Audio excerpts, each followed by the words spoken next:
আসসালামু আলাইকুম শিক্ষার্থীরা, কেমন আছো তোমরা? নিশ্চয়ই ভালো। চলো আমরা আজকে আবার জেনে নিই যে সুবিধাপূর্ণকে যে 3 ভাগে ভাগ করা যায়: অত্যাবশ্যকীয়, সুবিধাপূর্ণ, লোভনীয় পণ্য, আর এটা হচ্ছে জরুরি পণ্য।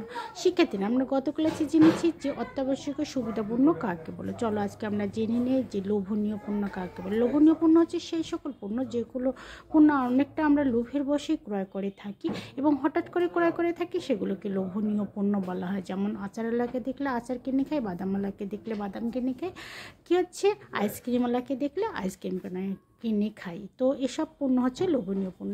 এখন আসো আমরা জেনে নিই যে জরুরি পণ্য কাকে বলে। জরুরি অবস্থা নিরসনের জন্য আমরা যেসব পণ্য ক্রয় করে থাকি সেগুলোকে বলা হয় জরুরি পণ্য। যেমন ঔষধ হলে ওষুধ কিনে খাই, বৃষ্টি হলে ছাতা ক্রয় করি, এগুলোকে বলা হয় জরুরি পণ্য। জরুরি পণ্য কেনার সময় আমরা দামের চেয়ে এর মানের দিকে খেয়াল করি বেশি।